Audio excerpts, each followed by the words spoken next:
बेटा. तुमच्याच वयाचा झाले, तुमच्याच वयाचा. बापचे बेटा सवय बेटे.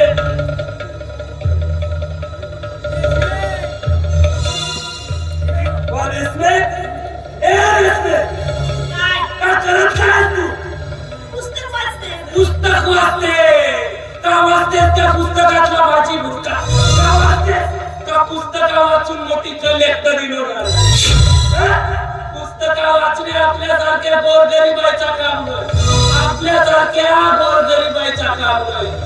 चांगला 16वा 17वा वर्ग शिकलीस, आजवरीसाठी चपरासीन तरी झाली नाही.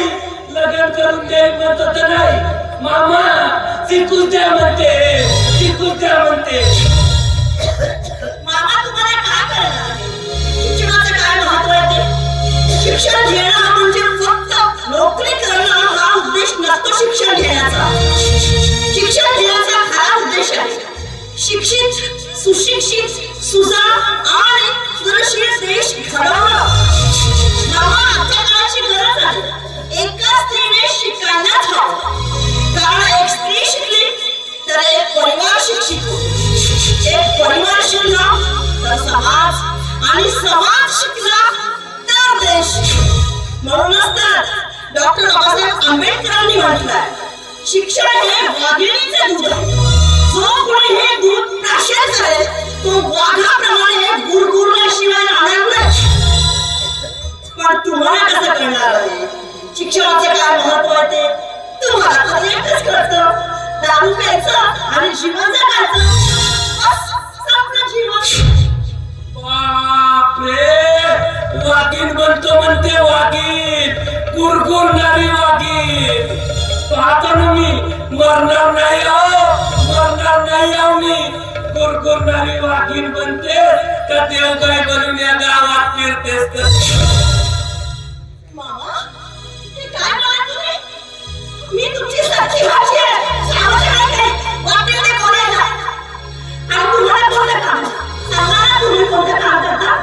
सकाळ झाली की दारू प्यायचं, संध्याकाळ झाली दारू पिऊन घरी यायचं, जेवायचं, झोपायचं, पुन्हा दुसऱ्या सकाळी तेच काम. नुसतं दिवसभर दारू पिऊन तुम्ही या गावात लोकात कुत्र्याप्रमाणे फिरत असता. दुसरं काम आहे तुम्हाला? मला मोकाट कुत्रा समजते, मला मोकाट कुत्रा समजते. मोकाटीन तर तू आहेस वा तू मोकाटीन आहेस. म्हणून कालेजाच्या नावाखाली जाते आणि त्या शेजारच्या गावच्या आज्या सगळ्या गुलू गुलू गुलू गुलू करत राहते. मला मोकाट कुत्रा समजते. काय बोलता तुम्ही मला? एवढा मोठा आरोप करता माझ्यावर? तो अजय माझा चांगला मित्र आहे. त्याचा आणि माझा नातं नव्हतेच आहे, अगदी पवित्र. आणि तुम्ही वाटेल ते बोलता मला.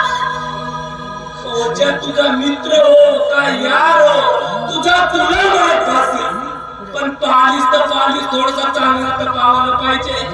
तो पाहिला लंग लंग भिकारी, घरी नाही खावायला गेला बायको पावायला. त्याच्यापेक्षा माझ्या दोस्ताचा पोरगा डेनी काय वाईट आहे का? नाही काय वाईट आहे तो? अच्छा, तो तुमच्या मित्राचा मुलगा डॅनी, तुमचा अपूर्ण भावाने वाटलेला बाबतीला माणूस. त्याच्याबरोबर लग्न करायचं मी? का? कशाला? कारण तो शहरामध्ये मोठा ठेकेदार आहे, मंत्री साहेबाचा खास माणूस आहे. महिन्याला असेल लाख रुपये कमवते. बिल्डिंगच्या पायरीवरून खाली नाही उतरशील बसती. तूही सुखात राहशील, माझाही जीवन सुखात करशील. तुम्हाला माझ्या सुखाची काळजीच नाही होत. तुम्हाला काळजी आहे ती तुमच्या सुखाची. कारण चांगलं माहितीये ना, तो गावबंद मोगाली खूप पैसेवाला आहे. रोज तुम्हाला दारू प्यायला पैसे देईल आणि तुमचं सुख त्यातच आहे. पण कधी मला विचारलं का माझं सुख कशात आहे ते? तुला काय हवं काय नको कधी विचारलं मला? काय वाईट केलं मी तुमचं? सांगा ना, काय वाईट केलं? अरे माझं स्वतःचं शिक्षण मी स्वतःच करते. लोकांच्या घरी धुणी भांडी करते, काळाच्या गोळ्या नेऊन बाजारात विकते. या काळातला सगळा खर्च मी एकटी चालवते. तुमच्या 2 वेळच्या अन्नाचा प्रश्न मी स्वतः सोडवला. तुम्ही जे अंगावर कपडे घातले असतात ते कपडे सुद्धा मी तुम्हाला घेऊन दिले. मला कॉलेजला सुट्ट्या लागतात. मी कुठे बाहेर फिरायला सुद्धा जात नाही. लोकांच्या घरची मोलमजुरी करून मी घर चालवते. तरीही मी बाई का तर तुम्हाला दारू प्यायला मनाई करते म्हणून. पण मामा त्याला एक कारण आहे.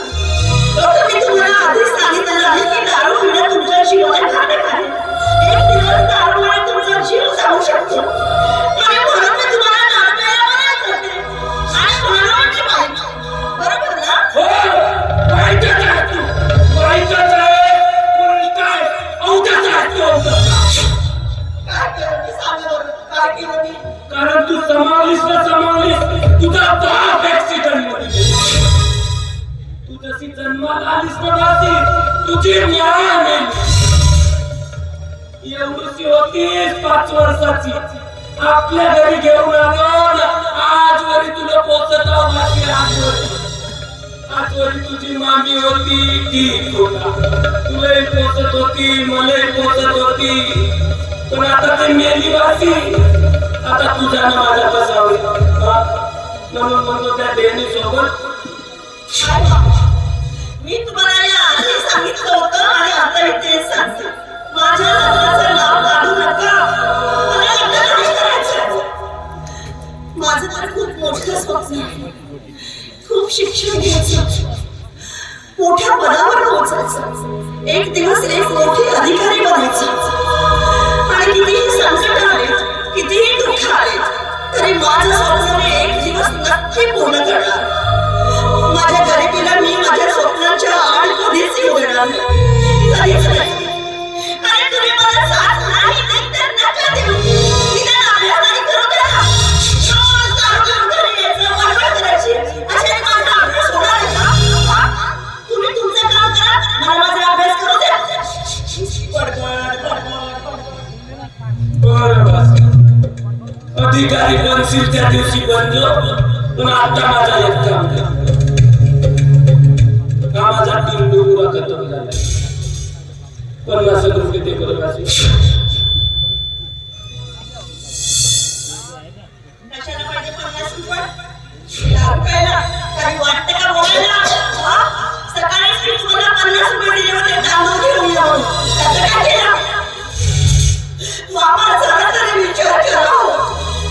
2 दिवस झाले मी उपाशी आहे, त्याची काळजी नाही आहे तुम्हाला. घरात एक दाळ नाही, त्याची काळजी नाही तुम्हाला. फक्त रोज दारू प्यायला पैसे हवे. कुठून येऊ पैसे? हा? सांगा ना कुठून येऊ पैसे? म्हणजे तू आता पैसे देणार नाही. आता नाही जायचं, त्याचे कुठून? ठीक आहे ना. ठीक आहे बासी, नको देऊ. अरे नको देऊ. तुझ्या जवळ असलेले पैसे बासी तू नको देऊ. पण तुझ्या जवळ असलेले पैसे मी काढून घेतो ना बासी. मी काढून घेतो तुझ्या जवळ असलेले पैसे. मी काढून घेतो.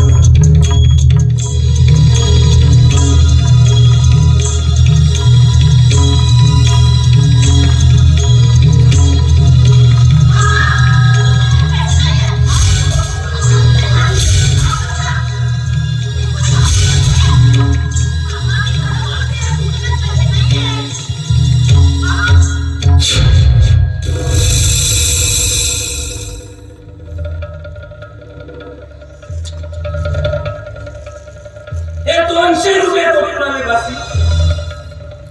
घरात तांदूळ नाही ना, तांदूळ आणायचे आहेत म्हणून ठेवले. बाबा, मी तुमच्याकडे हात जोडते. ते पैसे देते. 2 दिवस झाले मी उपाशी आहे. अरे तुमचा पोट दारूने भरतं, पण माझं पोट कशाने भरतं? मी हात जोडते तुमच्याकडे. पैसे नका देऊ बाबा. हो देतो. अरे देतो. अरे देतो. देतो माझी लालाची बासी देतो.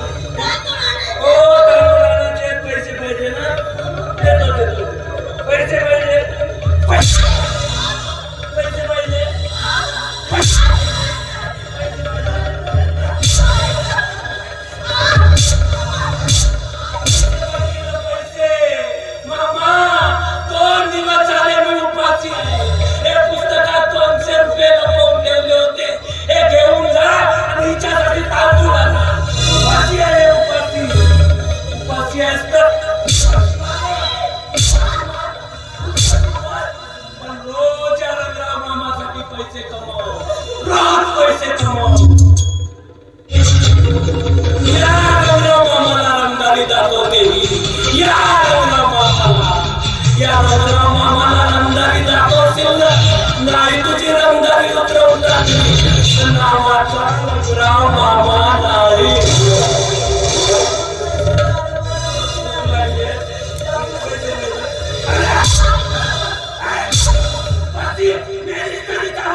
मेली तरी चालल कारण नसती तू माझ्या जीवनात पोट चालली आहे.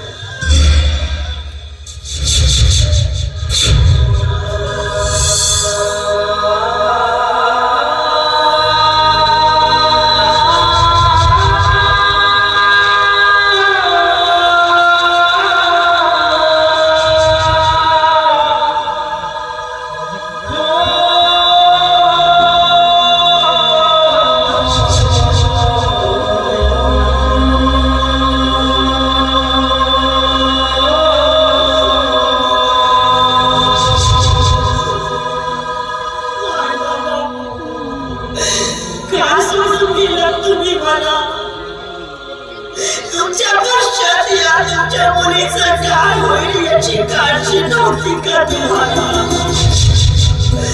बघा तुमच्या मुलीचे काय हाल झाले. याने मला लहानपणी खाऊ घेतलं म्हणून मी याला मामा म्हणते. नाहीतर लहानपणापासून चारा टाकून वाढवलेल्या शेळीला तर तिला कापून तिचा मांस विक्रीला बसलेल्या कसायची उपमा दिली